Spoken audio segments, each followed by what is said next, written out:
Yeah, we call you by your name. Nobody can do the things you do. Shaya Kaya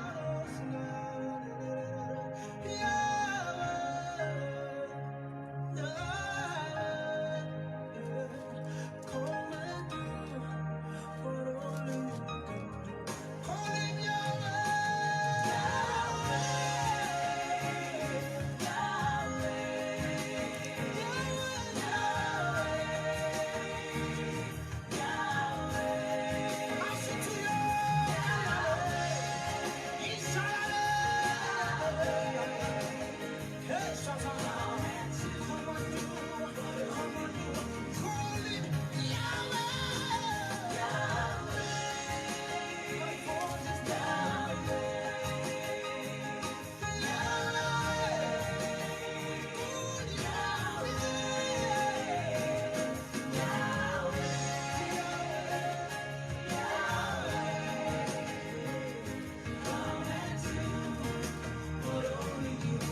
somebody lift your voice and pray. Yes, I recognize you know. Yes, I recognize. Pass it to your voice. Yes, I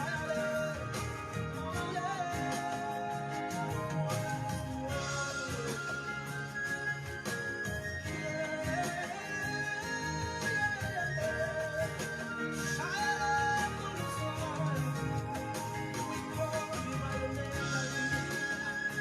Show your glory, Lord. Show your power. Manifest your power. Show your glory, Lord.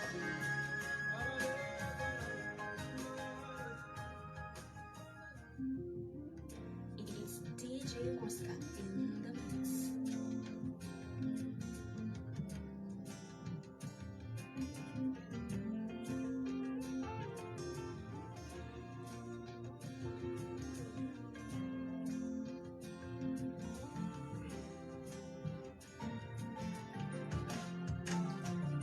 My beautifier, you're taking away the shame, you're taking away the pain.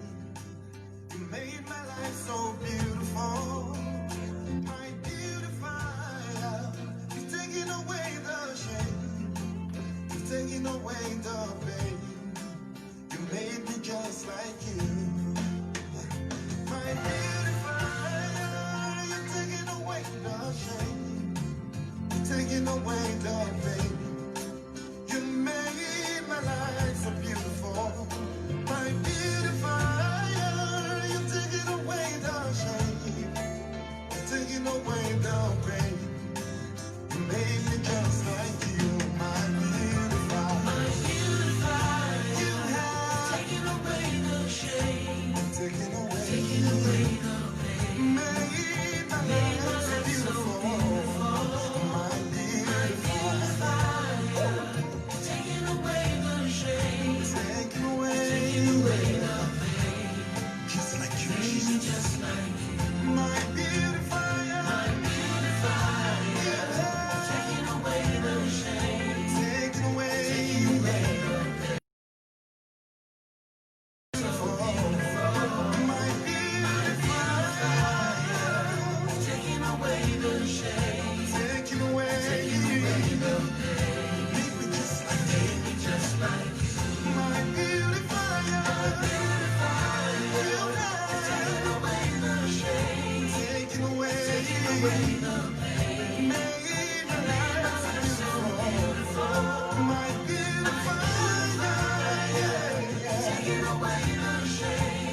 Amen. Thank you, Jesus. God bless you. Karibu sana asubuhi ya leo tena. Bwana kubariki kwa sababu ya kujitolea. Asante kwa sababu ya kuwa pamoja nami. Karibisha mtu, mwambie tunaanza. Share na mtu na Bwana atakubariki sana. Unaposhare na mtu, ina maana ya kwamba hata unamzali mwenzako, unataka asikie, na itakuwa faida kwako. Nikwambia, unaweza kushindwa kuhubiria mtu, lakini ukishare, ile anaweza kataa kusikiza ama akakubali, lakini umeshasema something. Kwa hivyo it is good to share with someone, connect in Jesus' name.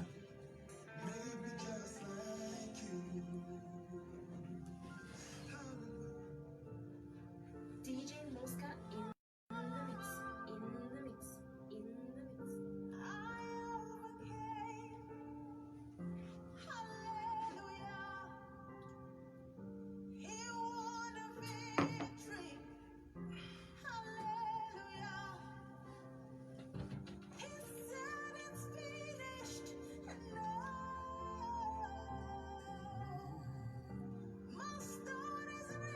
And hallelujah. Praise the Lord. Hallelujah. Amen, amen, amen, amen, amen. Bwana akubariki sana tena na kutende mema.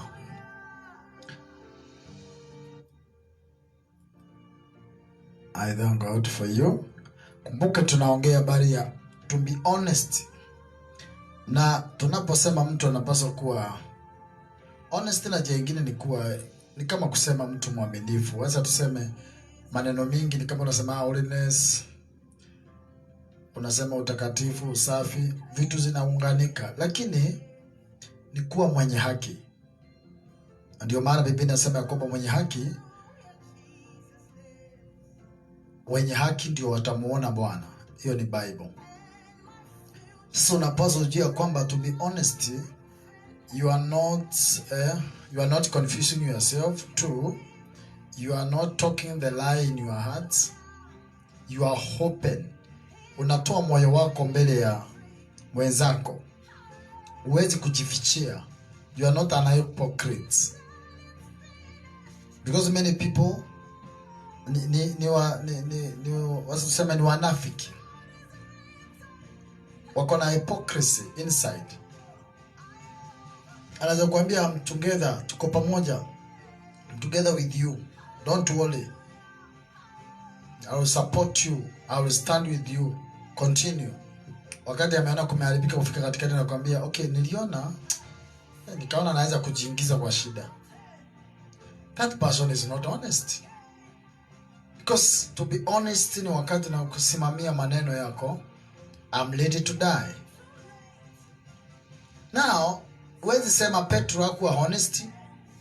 Petro hakuwa na power of the Holy Spirit. Hakuwa amejazwa Roho Mtakatifu. Kwa hivyo kuna mambo yale Petro angefanya, lakini pamoja na kufanya kulikuwa na shida nyingine ndani yake. Kulikuwa na shida ya kwamba hata kuamini. Unajua kitu moja mimi nashangaa na naona sisi, Yesu aliambia wanafunzi, eli anayeamini bila kuona. Alikuwa anamaanisha nini? Yule anaamini bila kuona ni bora kuliko mwenye anaongojea haone sasa amini. Anajua sisi tuko bora, tujaiona Kristo na macho. Hujaiona Yesu na macho, lakini uliamini kwa neno la Mungu na ukaamini Mungu yuko na ukakubali ya kwamba Mungu yuko na ukaanza kuongea habari zake na kaonje kukubali ya kwamba na Mungu yuko hai. Wao umebarikiwa zaidi because wao walikuwa na muamini kwa sababu walikuwa pamoja na yeye. On a daily basis walishinda na yeye, walitembea na yeye, walikaa na yeye, walikula na yeye, walikunywa na yeye. Wewe hujakuwa katika hiyo hali, lakini wao wamekuwa hapo. Kwa hivyo ina maana ya kwamba kuamini kama uoni ni ya muhimu sana kwako kuliko wale wanaamini wakiona. Sasa wewe unahesabiwa kuwa haki sana kwa sababu unaamini na bado hujaona. Kwa hivyo this morning I want to say something, ati ya kwamba to be honest ni wakati unakuwa wewe mwenyewe, unakuwa honest mwenyewe. Yeye mwenyewe unaziamini na huwezi fanya vituko zingine, huwezi danganya ndani ya moyo wako, huwezi fanyia mtu, huwezi enda kinyume.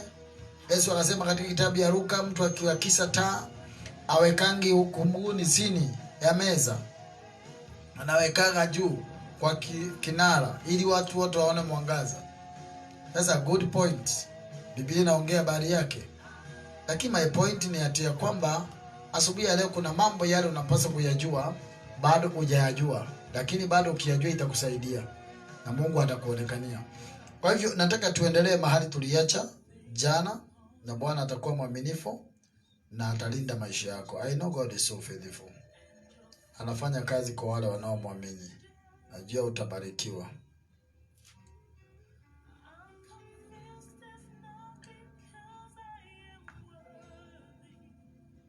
Nataka tusome maandiko alafu tuweze kuendelea.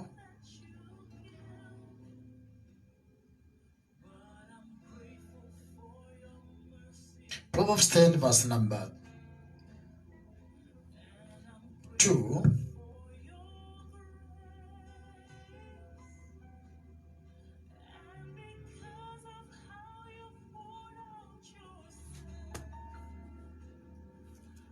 Amen. Proverbs 10:2.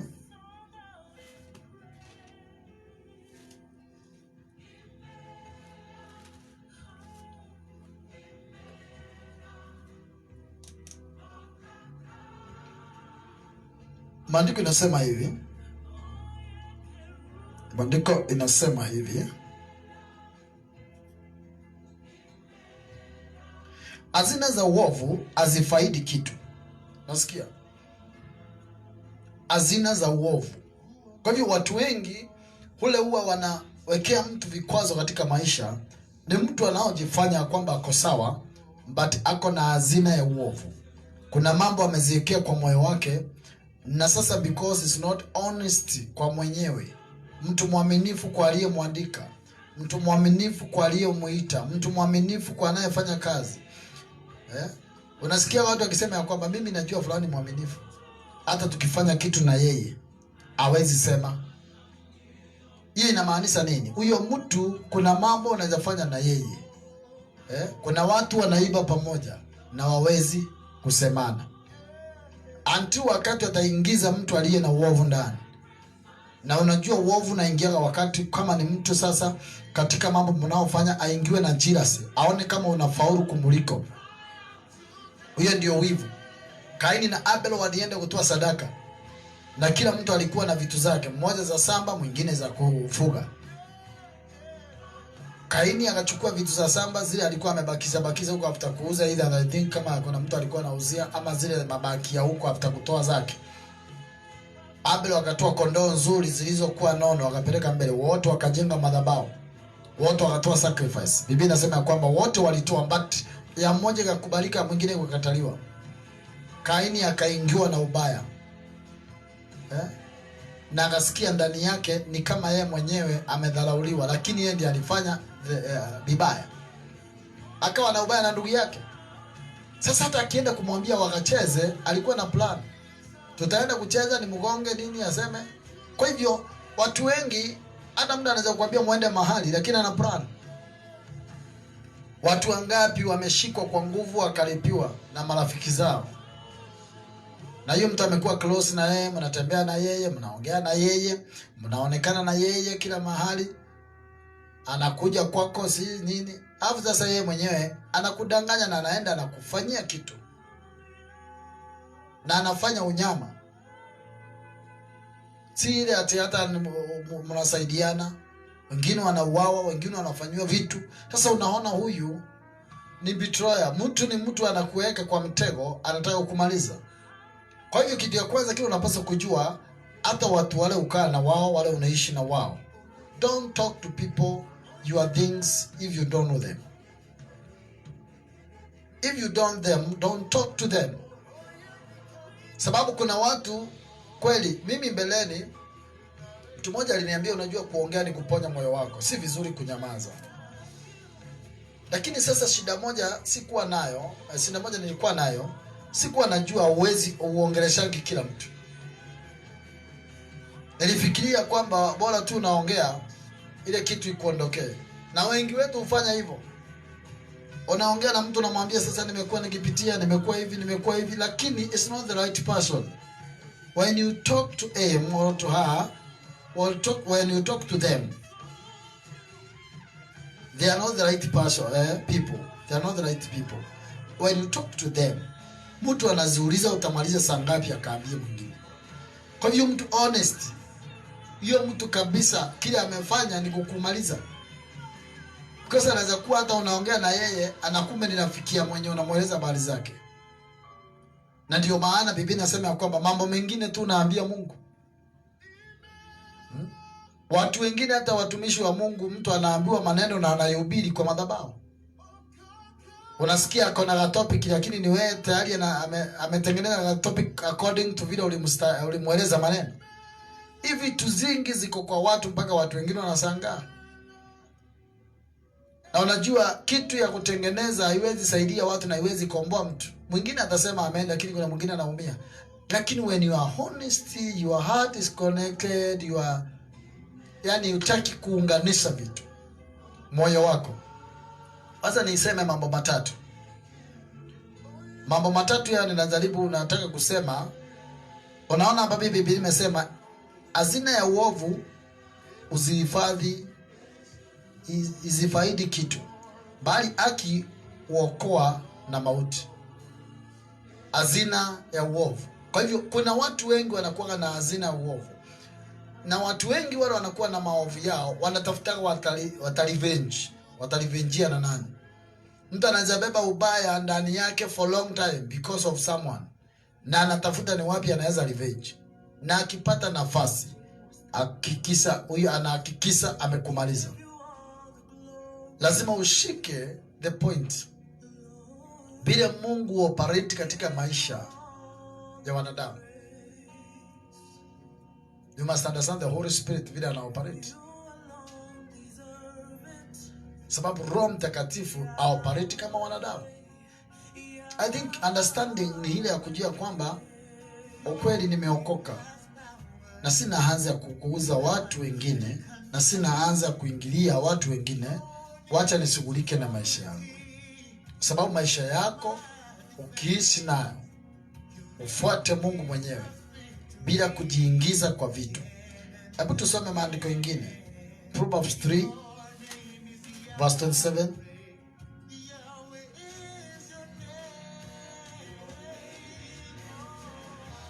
Inasema hivi: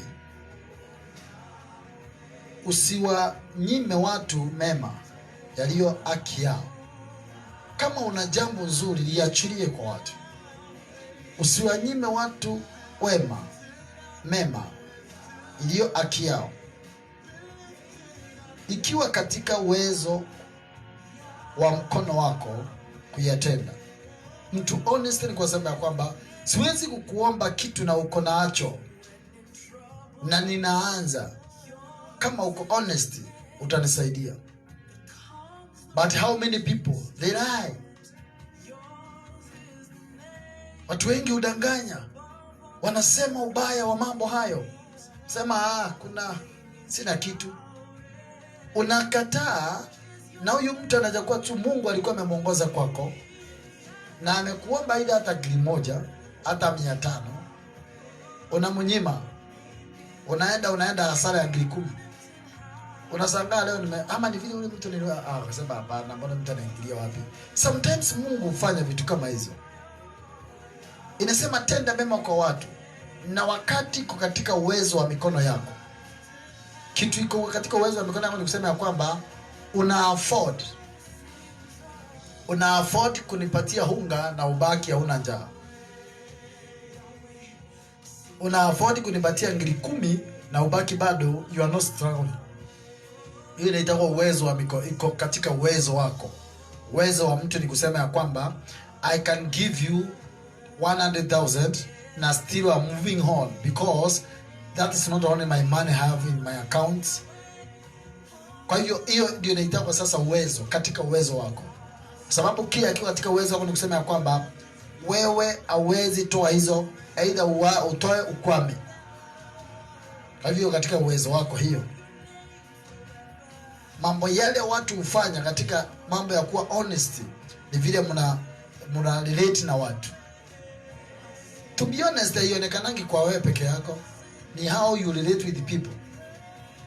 Vile una relate na wao, vile unafanya kazi na wao, vile mnaongea nao katika biashara, katika kanisa, katika ushirika, katika relationship. Hizo honesty zinaonekana mahali kuna watu. Otherwise, ukikaa peke yako huwezi jua kama uko sawa. Until wakati mtu mwingine ataongea kitu usikie vibaya. Wakati utaenda kufanya biashara uende hasara usikie vile utaongea. Wakati utafanya mambo ikwambia usikie ndani yako kile nimefanya. Yani ukitaka kujua, na wacha nikwambie, ni vizuri kuinteract na watu ili ujue weakness yako. Because kuna makosa mengine hautajiambia someone somewhere.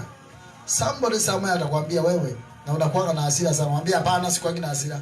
Siku hiyo ukisikia mtu amekwambia unakuwa na hasira sana, ana understand sasa hasira yako. Because either amekuwa absorb for many days, akaona huyo mtu anakasirika haraka. Kwa hiyo sasa utaanza kujielewa. Kitu moja naweza kukuambia mambo matatu. Ya kwanza, kuna mambo yale wewe ujua mwenyewe, weakness yako. Kuna watu wanajua mimi nakasirikaga. Mimi niko stingy. Mtu anaelewa mimi ni mgumu. Mtu anaelewa mimi natukananaga. Mtu anaelewa mimi napenda usingizi. Mtu anaelewa mimi napenda kukula.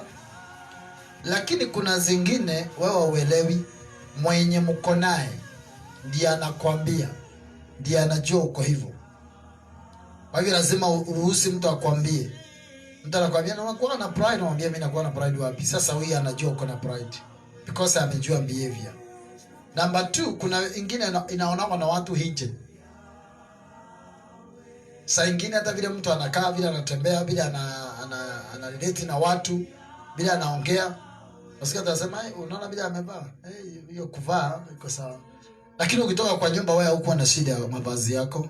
Sasa unashangaa tena unasemaje? Wanasema na baba vibaya.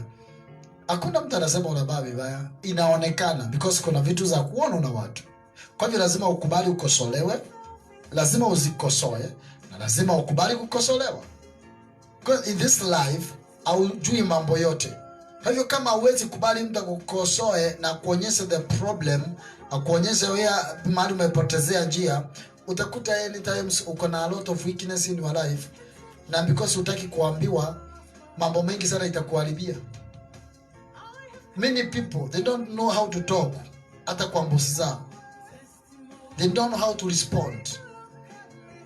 Hata akiambiwa wewe meza mbona ulipanguzaje, anaenda akiongea mbona vitu zingine. It is a must to understand ya kwamba you don't know everything. Hiyo ndio maana ulienda shule. Hiyo ndio maana ulienda kwa mwalimu ukakaa mwaka ukamaliza primary, ukaenda secondary, ukamaliza, ukatoka hapo ukaenda university. Sasa masomo ulio nayo ni kwa sababu you do it, anawilipia. Hiyo knowledge uko nayo, wengi ni ililipiwa na mzazi wako alilipia, ili uanze kuwa na that wisdom. Hata kama unaweza tukana hiyo mzazi leo, mwambie enda na huko wewe uelewe ni ng'ombe ya mtu. Okay, alikusaidia mahali aliweza.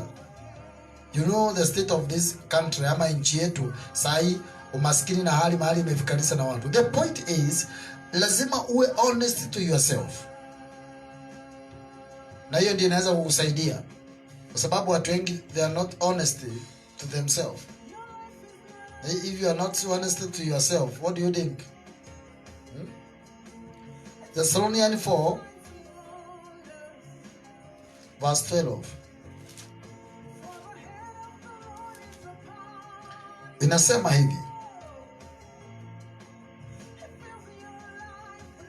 Verse 7 inasema tena, mnazitahidi kutulia na kutenda shughuli zenu na kufanya kazi kwa mikono yenu wenyewe kama tulivyowaagiza. Hao watu walifundishwa vile watafanya kazi na mikono yao, sababu in time you are working for yourself, no one can, hakuna mtu atakulaumu. Lawama zingine zinakuja because you depend kwa watu. Anytime you depend from the mfuko wa mtu mwingine, hata kama ni familia. Unasikia mzee anasema huyo mwanamke kila siku ni kuitisha pesa. Bado imeanza lawama sasa. Ni wako, lakini kwa sababu ni kama anaona unamsumbua. Lakini it's not honesty. Hataki kukuambia direct, anaambia marafiki. Sasa akamwambia ni mzuri mfanye kazi kwa mikono yenu vile niliwaeleza. Verse 12. Ili muenende kwa adabu mbele za walio nje. Ili muenende kwa adabu mbele ya walio nje. Watu wa nje huwa wanatutukana kwa sababu gani? Wanaona kwanza kanisa ya kiroho watu lazima waombe na Mungu awasaidie sana. Because wengi wao ndio wako na problem ya kuwa hawafanyi kazi, wanaamini Roho Mtakatifu hufanya kazi kwao. Wakuwa kwanza hawana kitu, wanaamini kuomba. Wakuwa wao wenyewe hataki kufanya kazi, wanasema Roho Mtakatifu atafungua mlango, but they are not ready to work. Sometimes una give devil the chance ya kukuaccuse. You must understand, everybody anapaswa kufanya kazi. Uko Mungu afungue njia zake uko unafanya. Alafu inasema ya kwamba ili mwenende kwa adabu mbele ya walio nje, wala msiwe na anja ya kitu chochote. Kwa sababu mahali kuna kuombana, mahali kuna kusaidiana, ndio kuna kuwa na kukosa ile adabu, ama kuwa una mtu anakataa kuwa honest. Nilikuomba nikashindwa kulipa. Sasa mimi am not honest. Mimi naonekana mkora. Ulinisaidia, unawaambia wengine umenisaidia. You are not, yani moyo wako hauko pure. You are fighting. Lakini sasa kwa sababu hakuna mtu atakuuliza ile swali na unapigana, utafanya aje? Hebrews 13 verse 18. Tuombeaneni, maana tunaamini ya kwamba mtu na dhamiri njema. Tuombeaneni.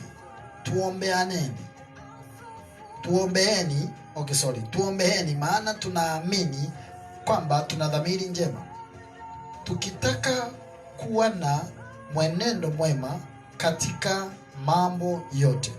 Kwa hiyo prayer tu inasaidia mtu kuweza kusimama.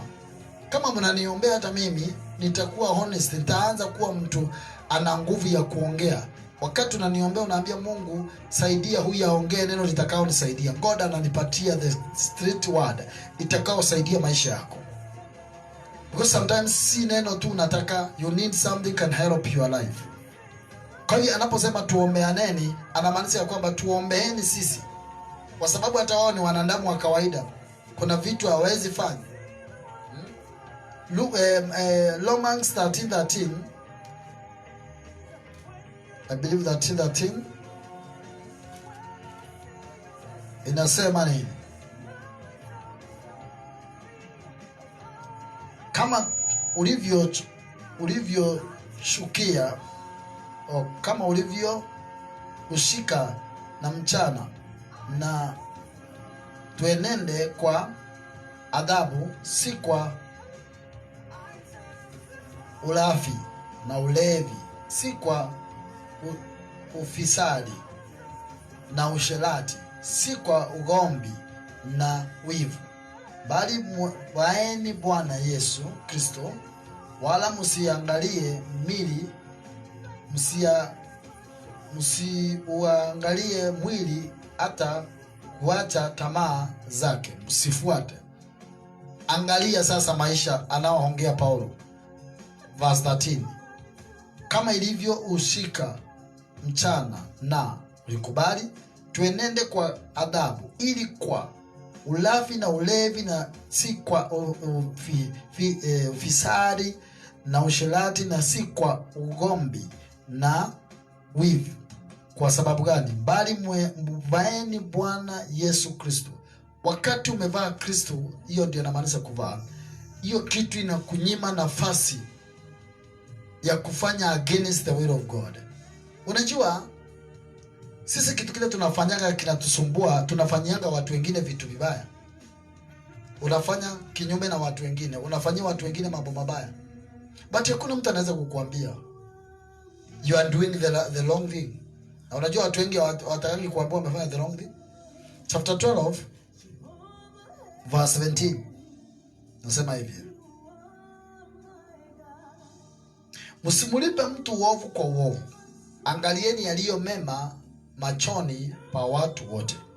Hiyo ndio kitu napaswa understand. That's the plan of God. Uovu kwa uovu, hii ndio njia ya pekee Mungu ameiweka. Alafu inasema nini nyingine? Haya ni maandiko yanakupatia, yatakusaidia. 2 Corinthians 8 verse number 21 inasema nini? Tukitangulia kufikiria yaliyo mema, si mbele ya Bwana tu, ila na mbele ya wanadamu. Tukitangulia kufikiria yaliyo mema, si mbele tu ya Bwana, hata mbele ya wanadamu. Kwa hivyo kuna mambo hata kwa mbele za wanadamu lazima uwaze vizuri. Wazia wengine mema. Na usikubali shetani ya take advantage of you, akukalie. Kwa sababu hata 2 chapter number 13 inasema as verse 7, the same chapter 13 same Corinthians 2 inasema hivi 7, nasi twamuomba Mungu msifanye lolote lililo mbaya, si kwamba sisi tuonekane tumekubaliwa, lakini nyinyi mfanye lililo jema, tujapo kuwa sisi tu kama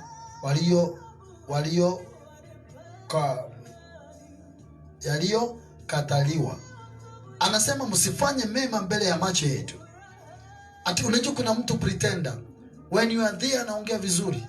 Unajiona mtu mgeni ameingia kama familia zingine. Mama hawana terms na bwana wake. Okay, inaonekana vizuri kwa sababu hajaibisha. Alikuwa anafunja na nini, anaingia ndani na kuja akiwa anacheka kwa sababu mgeni amekuja.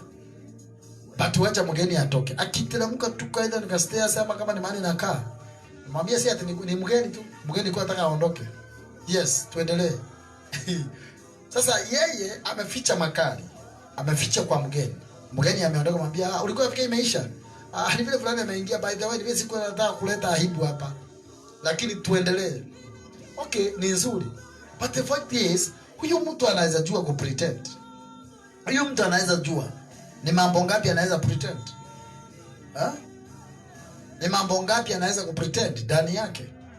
Kwa hivyo unaelewa ya kwamba kuna watu wanajua kuficha makali yao. Ndio sasa Paulo anawaambia wa Korintho, anawaambia msifanye mambo kwa sababu mmetuona. No. Kwa sababu hata tulisoma katika Philippians 4 verse 8 na tukaona vile ilikuwa inasema 4 verse 8 ilikuwa inasema hivi: hatimaye ndugu zangu, mambo yote yaliyo na kweli na yote yaliyo ya stara, yote yaliyo ya haki, yote yaliyo safi, yote yenye kupendeza, yote yenye sifa njema, ikiwepo wema wowote, ikiwepo sifa nzuri yoyote, yatafakarini hayo. Unasikia vile amesema?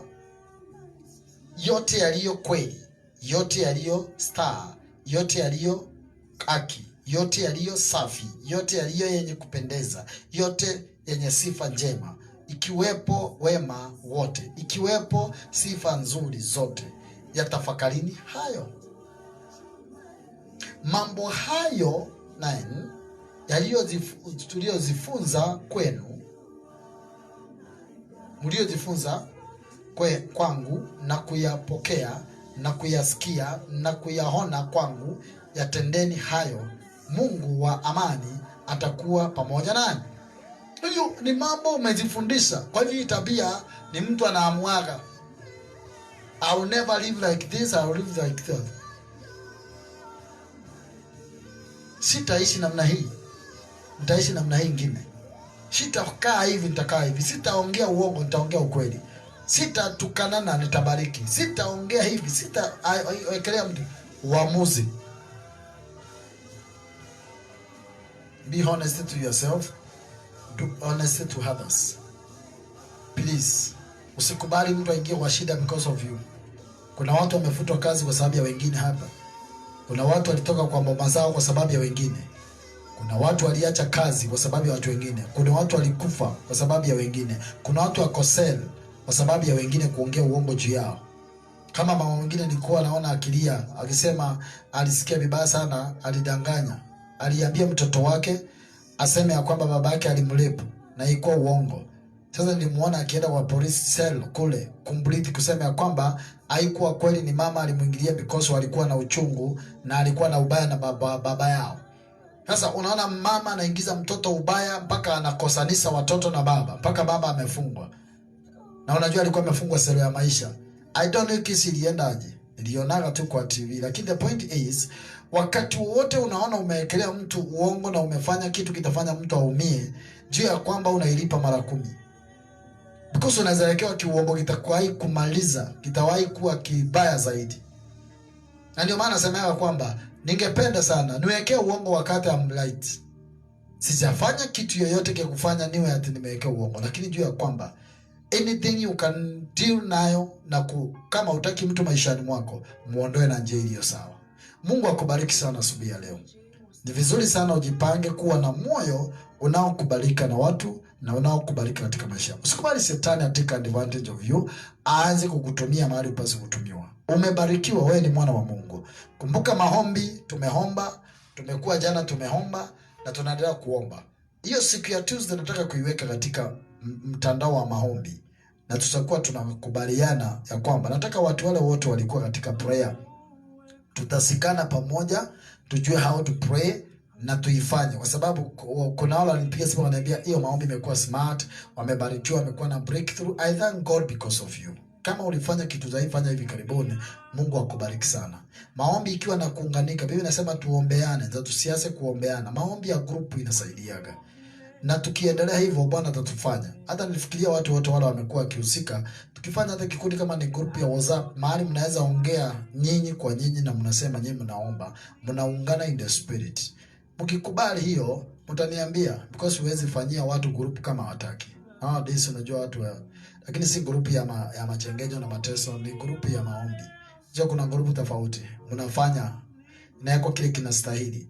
Si ya kumalizia watu bados. Ati mnaweka mastori zingine hazina laini watu wasome na mtu anatumia pesa. Ni ya maombi na mambo tu ya Mungu peke yake, kwa sababu ya kusaidia watu wengine. Na ikiwezekana hata wala wako within Nairobi, Mungu akitusaidia tunaweza kutana pamoja. Hata kama ni kwa uwanja tunakaa tunaongea. Watu wengine wanajuana. Si kwa sababu wewe ni ati kanisa gani na gani. Mimi am serving the body of Christ. I'm not serving the church only. Ama dini fulani na serve. This time I am serving the body of Christ. Nasema si ati sina church. But when you are serving the body of Christ, kama umetoka dini gani, bora tu unapenda Mungu, I will serve you in Jesus' name. Because you are listening and you are obeying the word of God. Kwa hivyo, nataka wale watu wangekubali tufanye kikundi ya WhatsApp. Wakubali tu. Andika mahali. Sema ya kwamba nikipata watu 5 nasema yes, nitawaweka. Ukitaka kuziunga unaziunga. Ili tuanze kufanya mambo mengine outside the Facebook. Na Mungu atusaidie. Itakao saidia mambo kwenda mbali na kufika mbali na kujua kusaidiana. Because mahali watu wanasaidiana, wamekutana, wako na challenges, wengine wanatoa mambo ili wamepitia, ili watu wengine waanze kuona kama wao ndio special. Kumbe kuna wengine wamepitia magumu kuliko. Mpaka mtu akitoa ushuhuda unaweza nyamaza. Mungu atusaidie sana. Kwa hivyo uwe na siku njema. Nimeombea asubuhi yako ibarikiwe. Baba, kwa jina la Kristo naombea asubuhi ya leo watu wako wakienda kazini, wengine biashara, wengine wakianza kazi zao za nyumba, mahali popote walipo wanafanyia biashara, wanafanya kazi, wanaenda ofisi. Nimeachilia neema ya Bwana juu ya maisha yao. Nimendeclare the blessing of the Lord upon your life. Wacha uwepo wa Mungu tembee na wewe. Wacha nguvu za Mungu zitembee na wewe. Mahali utashinda leo, ukamuone Bwana na uone Mungu kwa njia zako zote. Kwa jina la Kristo nimekuombea. Sema amen. Tukutane jioni tena. Thank you. Na leo bado tunakutana saa 2. Kwa hivyo prepare everything you prepare before saa 2. Kwa saa 2 mpaka saa 2:30 we are blessed. Na lazima tuwe na maombi kama ya jana every Tuesday. Kumaanisha nataka watu watakao kubali. Na wewe kama unataka tufanye that group tuwe pamoja. Wale watakubali WhatsApp, tunaweza fanya hata Zoom wakati tuko free na mtu anaweza kubali, tunafanya meeting, tunafundisha. Kuna mambo mengine tunaongea, tunapaswa kuongea baadaye. Kuna watu wanataka msaada. All the same, this is the plan of God. Najua kwamba unaweza kuwa una support nyingine, unaweza ni support. Hauna pesa unaweza toa. Hauna vitu mingi unaweza fanya, but you can pray for me. Yes. Unaweza kuwa una vitu mingi sana za kutoa, hauna vitu nyingi unaweza sema naweza fanya. Sababu ministry yote inatumikaga fedha. Usiwahi danganywa na mtu. Na watu wengi wanakuwa against sana giving. I'm not against, but bado siongozwi na tamaa ati I need money. Kwa by force atutumie njia ya uongo ili nikule, no. Huduma inakuwa na inatumia fedha mingi. But because hii kitu haijajengwa, haijakuwa invest na pesa, imeinvestiwa na Yesu na neno la Mungu. Wewe unaweza kuwa una hiyo kitu yoyote ya kusupport, but support yako kubwa, pray for me, pray for this ministry. Omba nifikie watu wengi, omba nisaidie watu wengi, omba niwe na neema. Vita zile napitia saa hii za kitaifa. Vita. Vitu nyingi zangu sana utaziona huko zingine kwa mtandao. Na ni uongo tu wa watu. The truth is, the word of God, unapoanza kulisambaza na njia inayofaa, many people inaanza kuoposiwa. But acha nikwambie, don't worry about the people, worry about God. The thing is, if you are honest to yourself, honest to other people, God will defend you one day. Anything inafanywa na shetani sikuzalishe. Niko nasoma maandiko, naona ya kwamba wengi walipitia mambo mengi sana ya kuwekelewa isiyo ya ukweli, lakini walisimama mpaka mwisho. I'm ready to stand with me with prayer. God bless you. Have a good day. Amen.